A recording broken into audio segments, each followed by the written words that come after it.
Attention এমন একটি শব্দ যে শব্দটি যেখানে তুমি দিবে, অ্যাটেনশনকে তুমি যদি এস্টাবলিশ করো, সফলতা সেখানে নিশ্চিত হবে। সেটা ভালো কাজ হোক আর সেটা মন্দ কাজ হোক।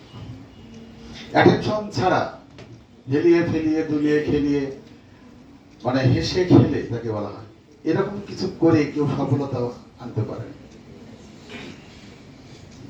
তোমাদেরকে কাউন্সিলিং এ বলেছিলাম, আম্মু যদি বলে পড়তে বসো, পড়িস না কেন, পড়ছিস না কেন, তোর পড়া আমার পছন্দ হচ্ছে না, এভাবে বলে বলে পড়ালে তুমি পাস করবা, ফার্স্ট হবে না।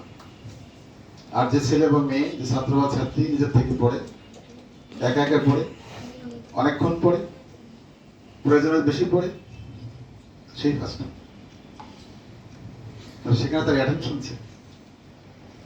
তাই অ্যাটেনশন ফার্স্ট হওয়া, সেকেন্ড হওয়া, থার্ড হওয়া হোক না, শিক্ষা অর্জন করার জন্য এসেছো, শিক্ষা অর্জন করার জন্য তোমাকে অবশ্যই কোনো না কোনো কাজ করতে হবে।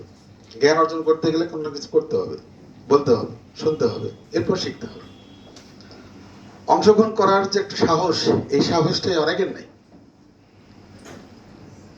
আর অনেকে কিন্তু যে কারণে অংশগ্রহণ করবে, যে বিষয়ে, যে ইভেন্টস, সেটা সে ভালো জানে না, তারপরেও সে অংশগ্রহণ করতে ইচ্ছুক।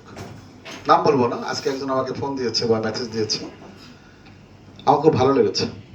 এই যে আগ্রহ, হয়তো কোনো কারোর নামটা বাদ পড়েছে, অথচ সে আসতে চায়, আসার যে একটা আগ্রহ।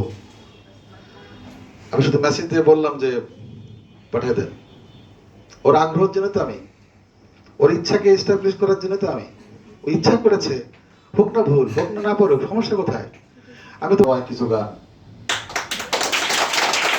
আমরা এই গানের জগতে চলে যাই কিছুক্ষণের জন্য, আমাদের মনটা ভালো হবে। গান শুনলে মন ভালো হয়, গান শুনলে আমাদের অনেক কিছু শিক্ষা হয়। কারণ গানের কথার মধ্যে অনেকগুলো কথা থাকে, যে কথাগুলি আমাদের সাথে ঘটনাক্রমে যদি কখনো মিলে যায়, তো সেই গানটাকে বেশি ভালো লাগে। মন খারাপ, মন খারাপের গান শুনতেছে, আম্মু বকা দিয়েছে, এমন সময় আম্মুর এই বকা নিয়ে একটা গান আছে, মনে করো। অথবা আমরা আপনজনকে যখন হারাই, আপন, তুমি হাসতে চাও, তুমি অনেক বেশি মানে উচ্ছ্বসিত, উল্লসিত অথবা আনন্দিত হতে চাও, এমন গানও আছে।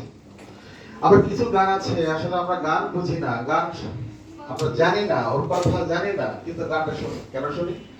শুধুমাত্র রিদমের জন্য, মিউজিকের জন্য। তাহলে ওই মিউজিকটাও আমাকে কি করে? আনন্দ দেয়। তার উদ্দেশ্য একটাই, আনন্দ। ষষ্ঠ শ্রেণীর ছাত্র বা ছাত্রী অথবা ক্যারেট কোচিং এর ছাত্র বা ছাত্রী, তোমার বন্ধু গান গাবে, তুমি শুনবা। সবাই গান গাইতে আসো নাই, অনেকে দেখতে আসছো, শুনতে আসছো। সেক্ষেত্রে যে বন্ধু গান গাবে, তোমরা করতালির মাধ্যমে তাকে সাহস যোগাবা। ভালো করলো না মন্দ করলো, সেই বিচারক হিসেবে আছে আমাদের মাঝে আমাদের একজন বাংলাদেশ বেতারের তালিকাভুক্ত শিল্পী, এনাম হল লাজুক ভাই। বয়স হয়ে গেছে, কিন্তু এই ধরনের অনুষ্ঠানে আনুষ্ঠানিকতা আসতে এখন মাঝে মধ্যে অসুস্থ থাকে বলে আমি প্রায় সময় ডাকি, তারপর আজকে বলেছে আসতে হবে, উনি এসেছে। কারণ সে আমাকে নয়, আমাদেরকে ভালোবাসে। আজকে ম্যাডাম নামটা আমরা, আমি তাকে চিনি না, নাম তার তানজিনা। আমি বেশি কিছু না, তার সমস্যা আছে। বিচারক, বিচারকের চোখ থেকে বাধা, দেখেছো না? ছবি দেখেছো? বিচারকের চোখ বাধা, কান খোলা থাকে। আর চোখ দিয়ে দেখলে তাকে দুর্বলতা আসতে পারে। মানে বিচারটা দেখবা, তার প্রতি দুর্বলতা আসতেই পারে, দরদ আসতেই পারে, ভালোবাসা আসতেই পারে। ভালোবাসা আসার সাথে সাথে বিচারটা ভালো হবে না। এই জন্য বললাম ওকে আমি চিনি না, এই জন্য নাম তো জানি না। ঠিক আছে। এরপর সর্বশেষ বিচারক হিসেবে আমি একজন অধম মোহাম্মদ আকবর হোসেন আছি।